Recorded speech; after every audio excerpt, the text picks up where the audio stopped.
Congress party గెలవాలనున్నా, నేను గెలవాలని మనసులో ఉన్నా, ఆనాటి పరిస్థితులకి అత్యాధునికమైన టెక్నాలజీతో ఫెర్టిలిటీ ట్రీట్మెంట్ అందిస్తోంది మెడిసి ఐవీఎఫ్. కొంతమంది నాతోటి పైన ఉంచలేకపోయారు. అయినా నాకు వాళ్ళ అంతరంగం తెలుసు, వాళ్ళ ఆలోచన తెలుసు. నేను ఎవరిని కూడా రమ్మని పిలవకూడదని చెప్పి ఎన్నికల సందర్భంలో నేను ఎవరిని కూడా పిలవలేదు.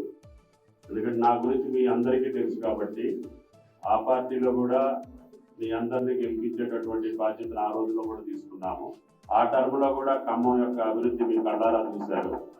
ఆ అభివృద్ధిని మననం చేసుకుంటూనే ఆయా పరిస్థితుల్లో రానటువంటి ప్రజలకు ఆమోదయోగ్యమైనటువంటి వ్యక్తులు, అదేవిధంగా నన్ను ఎన్నికల్లో ఖమ్మం ప్రజానీకం ఒకే మాట అడిగింది, మాకు ప్రశాంతమైనటువంటి ఖమ్మం కావాలి, కబ్జా లేనటువంటి ఖమ్మం కావాలి, బెదిరింపులు లేనటువంటి ఖమ్మం కావాలి, అరాచకం లేనటువంటి ఖమ్మం కావాలి, అవినీతి లేనటువంటి ఖమ్మం కావాలి అని చెప్పి ఖమ్మం ప్రజలు ముక్త కంఠంతో అన్ని రాజకీయ పార్టీలు మీ అనుకున్నటువంటి మనుషులు, మీతోటి పాటు మీ అనుకున్నటువంటి మనుషులు కూడా కోరుకున్నటువంటి సందర్భం మన ఎన్నికలు.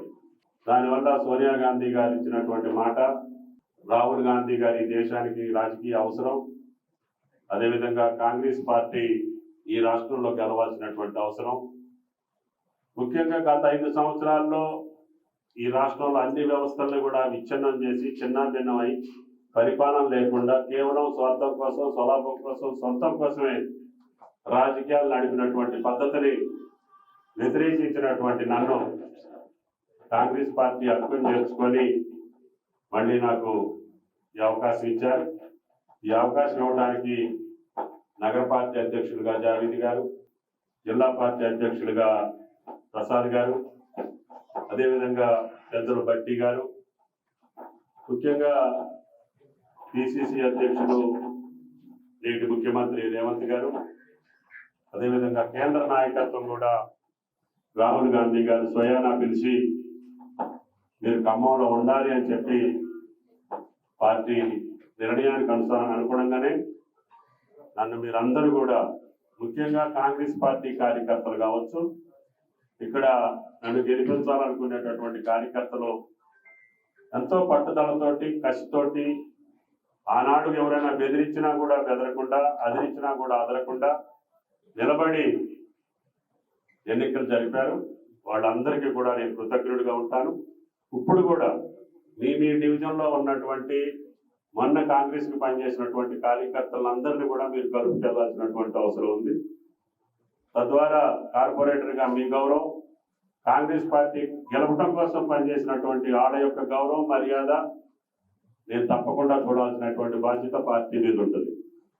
కాబట్టి దయచేసి అందరం కలిసిమెలిసి ముందుకెళ్ళి అందరి గౌరవాన్ని కాపాడుకునేటటువంటి విధంగా మీరు మన ఎన్నికల్లో పనిచేసిన కాంగ్రెస్ కార్యకర్తల్ని హక్కును చేర్చుకోవాల్సినటువంటిది, వాళ్ళందరితోటి కలిసిమెలిసి ఉండాల్సినటువంటి అవసరం కార్పొరేటర్గా మీ బాధ్యత.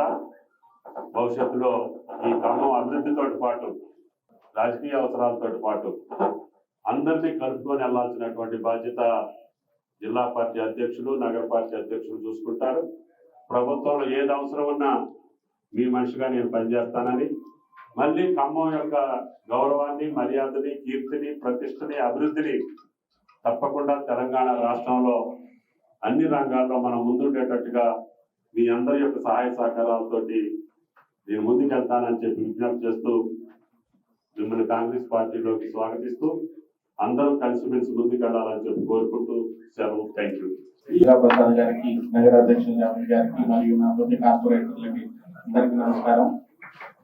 రాపతి కుటుంబం అంటే కాంగ్రెస్ కుటుంబం అని అందరికీ తెలుసు. కొన్ని అనివార్య కారణాల వల్ల వెళ్ళి ఈ రోజు అభివృద్ధిని చూసి మళ్ళీ తుమ్మలాశ్వర గారి సమక్షంలో ఖమ్మంలో నా డివిజన్ లో రానున్న 2 సంవత్సరాలు అభివృద్ధి బాట పట్టించడానికి మళ్ళీ తిరిగి సంతెంటి బాగా తుమ్మలాశ్వర గారి సమక్షంలో పార్టీ చేయడం నాకు చాలా ఆనందంగా ఉంది. అలాగే ఈ నగరాన్ని అభివృద్ధి చేయాలని తుమ్మలాశ్వర కంపని కట్టుకుని ఎప్పుడు కూడా బాగా ముందు కూడా 5 సంవత్సరాలు సార్తో కలిసి వర్క్ చేశాం. ఎన్నో అభివృద్ధి పనులు చేయించారు. మాకు ఇంతకు ముందున్న పాత డివిజన్ కూడా